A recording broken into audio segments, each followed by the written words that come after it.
Global Perspectives is a television program that connects the young generation to global issues. Our guest for today's episode is Mr. Michael STADTLÄNDER. He is an organic farmer chef at Eigensinn Farm, Singhampton, Ontario, Canada. The topic for today's episode is Journey of Running a World-Class Farm. Since you are very young, you had this idea of creating installation art for forest dining. Now you have achieved this idea in the form of Eigensinn Farm. How did you come up with this idea? I was very fortunate that my parents didn't have any time for us as children. And so I was able to, and school was not very important at this time. That was like the 60s and 70s, you know. So we were growing up on the rivers and on the lakes and in the forests and building huts and floating down on little boats on rivers and so on. So I think it was kind of an early age kind of making a strong connection to the natural world. And being in Canada now and being at the Eigensinn Farm, it's kind of, with Eigensinn Farm, I never really thought about this kind of whole project what I have kind of created over the years. But when you kind of, you know, our routine usually is like working during the summer, like from like May till October, and then that's when we do our gardening and farming and working with the animals and cooking for our guests for 12 people and doing one 8-course menu 3 times a week. But when you're in the winter, then there's like 5 months of like snow and ice, and everybody's kind of more closed in. And that's when I usually reflect and think about ideas, what kind of I might do in the near future. So that's usually, and you know, I mean, with building sculptures and so on, that comes out of like, you know, when you're a farmer, it's not like you can call someone to fix things and build things for you. So you build it first yourself eventually, and then you become a better kind of builder. And then out of that becomes maybe like the building knowledge becomes a sculpture. You know, you can make sculptures.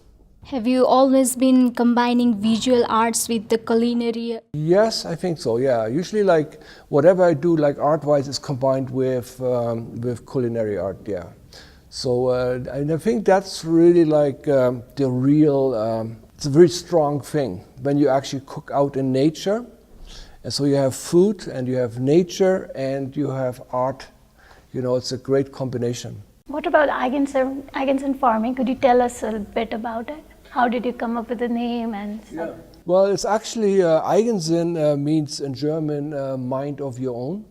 And the way kind of I came up with that name was over the years when I was kind of developing myself as a human and as a chef, and really like the times in Toronto, there was like times when, you know, like when you get lost and you don't know what you're doing really and what's your next steps. And I was discovering actually quite late when I was about 24 or so, Hermann Hesse.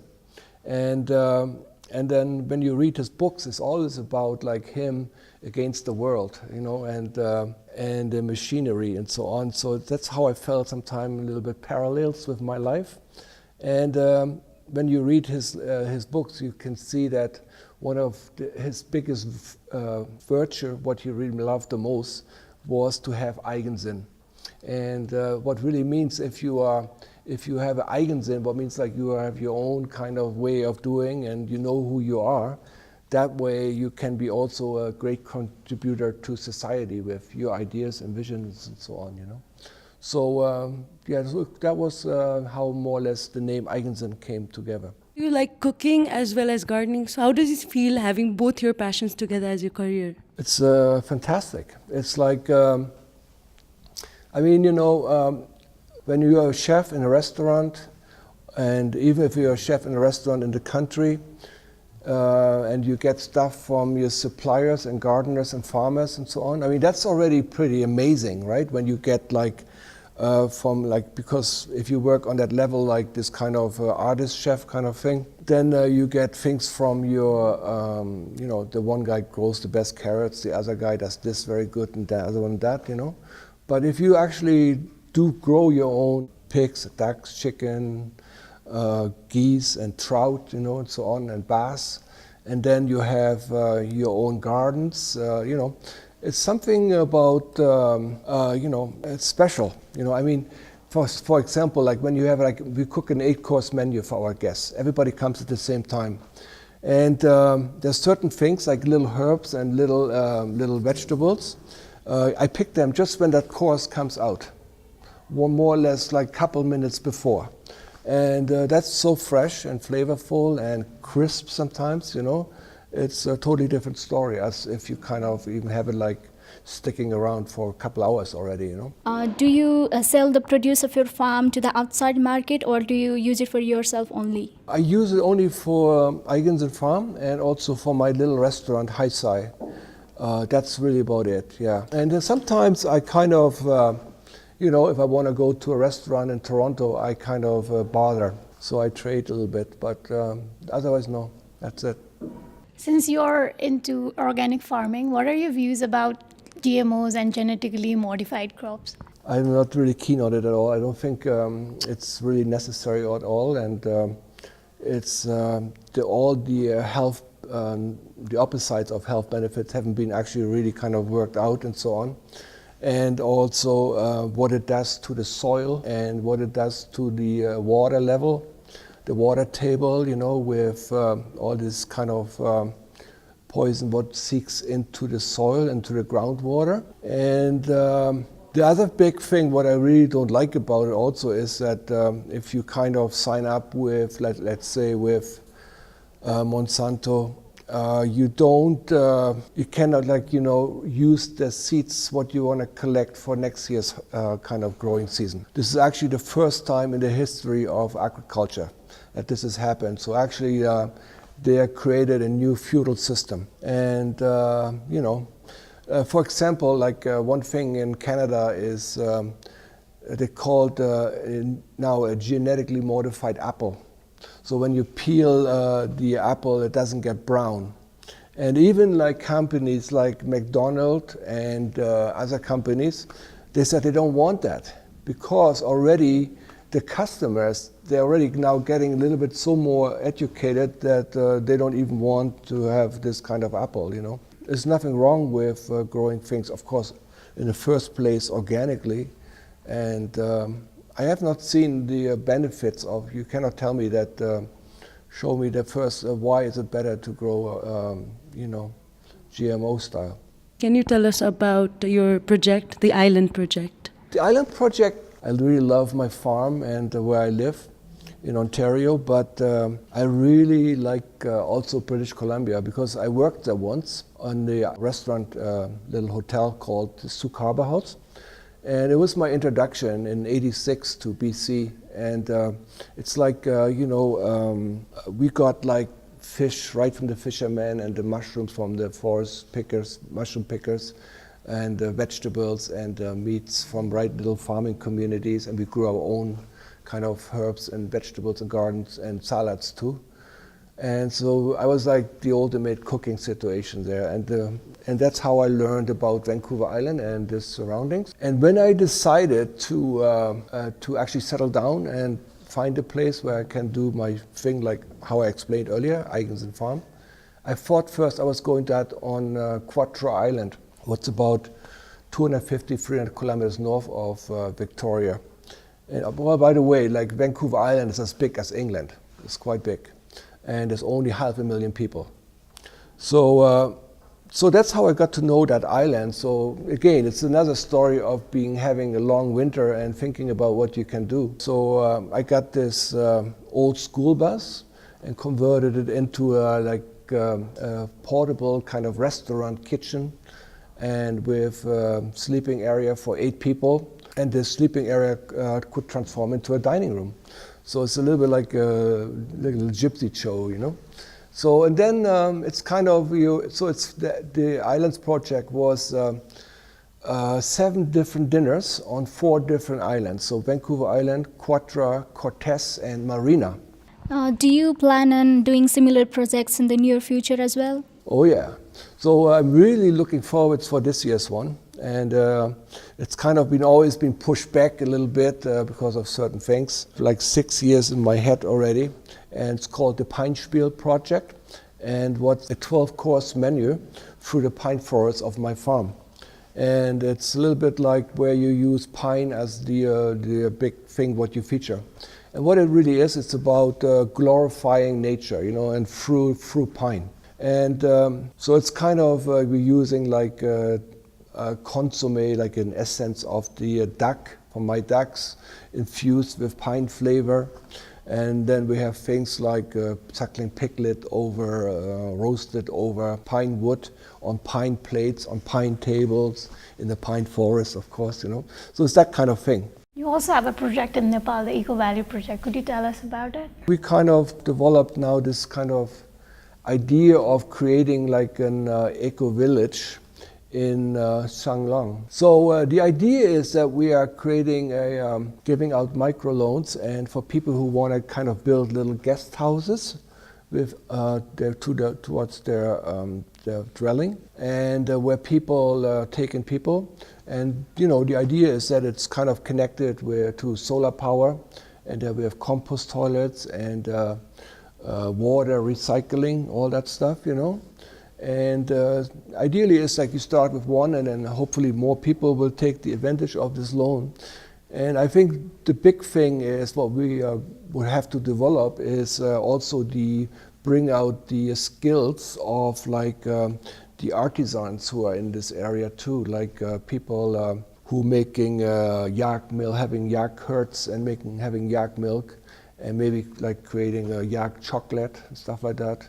And people can see how people make wave baskets, and how people make metal utensils out of old car springs and so on, and maybe find some wavers and so on. So when people come to this place, that there's a lot to observe, and you know that if they spend like 2-3 days there, it's like a full experience. And definitely the idea is that you know, that people who are living there, that their autonomy is not going to be touched, and that they're living in the old ways of how they lived for like thousands of years.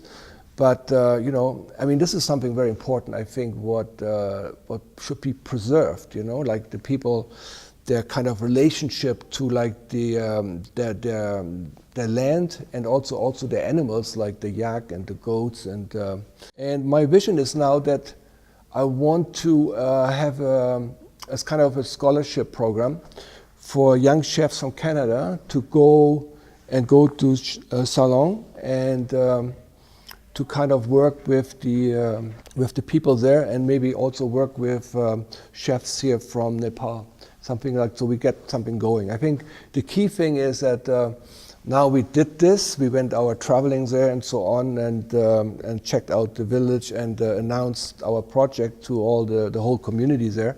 But I think the key thing is that you got to keep on going, otherwise it will lose momentum. The projects like the Soilung Village project and the Singhampton project are kind of like win-win situations where environment is conserved and you also get the economical financial benefits. It is really important that the world should know about this. So do you plan on promoting such projects in the international arena? I do. This is actually my weakest point. I have to be honest with you. My weakest point is like I don't have a cell phone, I don't do Facebook, I don't do anything of this.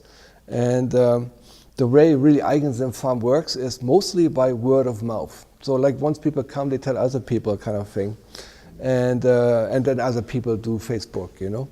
But I definitely, I try to, as much as possible right now, with my Pine Spiel project, to get it to a little more broader kind of arena, you know. So in a way, I feel sometimes a little bit it's kind of always the people who come, they're kind of experienced, but sometimes you have to bring a little bit more newer and stuff people in there, you know.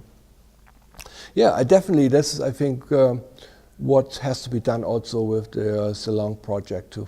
And you're also the founder and president of Canadian Chef Congress. Yeah. What was the main reason behind establishing So, well, the reason was this one was, Canada is a very big country, It's about, from one side to the other, east to west, about 7,000 kilometers long. And it's about 3 different time zones and so on. But when it comes down, there's only 33 million people in Canada. So, and then when it comes even closer condensed, when you go talking about from a chef's point of view, the serious chefs, who are really cooking like the way kind of we just talked about here, the one who kind of using organic material and using seasonality methods and so on, the community becomes quite condensed. So, so the idea was that these chefs, these young chefs, and also older chefs, kind of connect to each other. So one thing was always that we had the Canadian Chefs Congress every 2 years in a different part of Canada. So then the chefs were hanging out for 3 days. And the idea really of that was that we are exchanging ideas and visions and so on, and also, connect chefs, like let's say 2 chefs meet, one chef, they really click, one from Newfoundland, and one from Alberta, and then, before you know, the one from Newfoundland is cooking at the restaurant in Alberta, and then vice versa, So it's always like how that worked. But then also we used the Canadian Chefs Congress as an organization for activism. Do you plan on venturing to other fields, something you want to try, except cooking and retirement? gardening? No, I don't know. I don't feel like retirement at all. I don't know. I do always. I do want to do still one big film. I mean, I did all these little kind of homemade films in a way, but I like to. I have a script, not a script, but an outlining of a film. It's called The Chef's Dream, and it's a love story between organic gardener and GMO engineer. And if I look around, I know I love films, right? So it could be a pretty amazing film. So, but it takes $6 million or something like that, So it's not so easy just to come by. I have to find a person who I can do that with, and who can share my vision. But venturing out is always, I think, going to be the next project. That's really, So, I like little buildings. I like sculpturing kind of things, the general idea of our farm is really kind of based on Franciscan monks' philosophy of when they inherit a piece of land, to make it more beautiful as they get it, as they received it. So over the years, I think that's what I try to do with my land, and that's going to be a continuous kind of task. It has been great hearing you what you've done with the combination of organic food, culinary and art, and your efforts have also been awarded. In 2007 you received the Organic Food Hero Award. How important is it to have your efforts recognized to help you motivate work further? I don't care. Don't really. But I got all these awards, honestly, and it's nice to get awarded. And if you would go in my house, they are somewhere in some closet.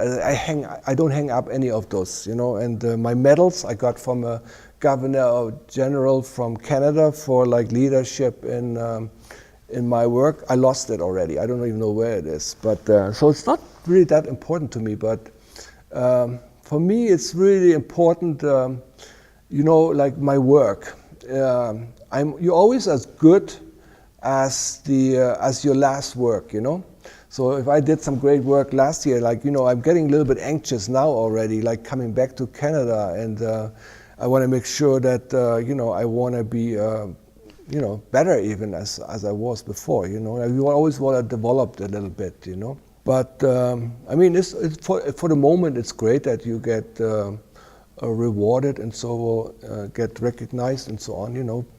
I get a lot of actually satisfaction. What age range are these apprentices that you work with? Because youth today are not that interested in organic farming. And us in Canada, they are.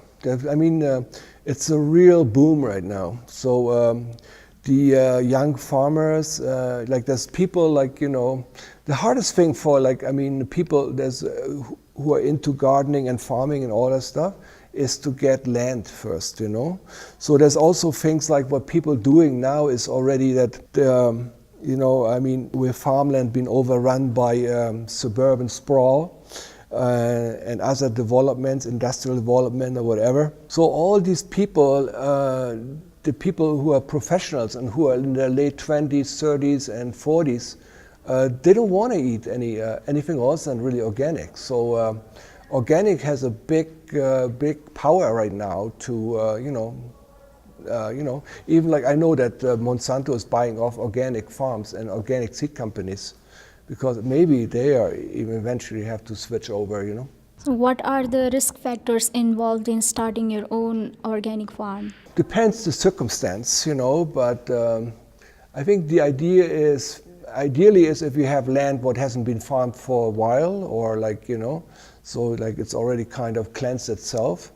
But when you take over a conventional farm, usually it's like 3 years of transition, and then you have to sign up with a body kind of what comes. Actually, you kind of impose yourself, impose someone to come to your farm and check on you that you're doing the right thing. So you're paying something like $1,000 or $1,500 a year, and these people come and check if you don't use any artificial fertilizer, pesticides, or so on, So that means, organic farming means using green manure, what means plant manure, or you're using animal compost and, manure.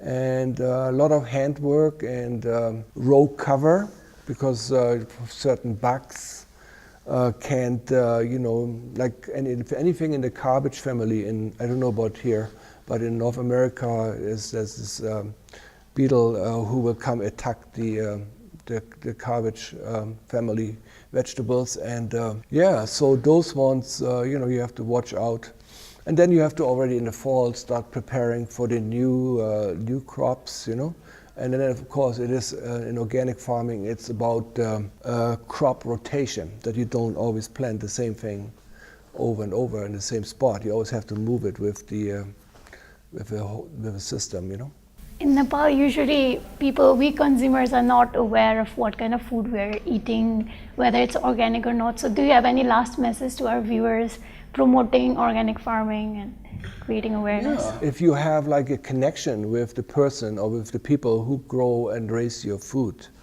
and that's one way of be sure of where your food comes from, right?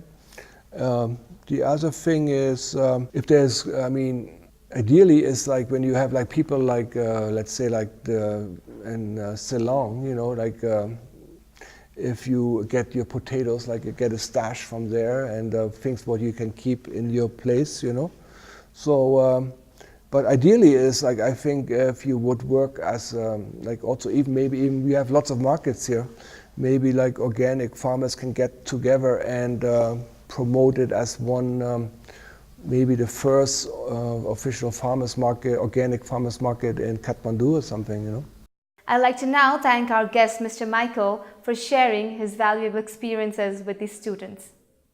If you are a high school or a college level student, you can be a part of the show. For registration, please call us on 014-257-250. You can also visit us at facebook.com/leadershipacademy KTM. We will be back next week with a new episode. Namaste.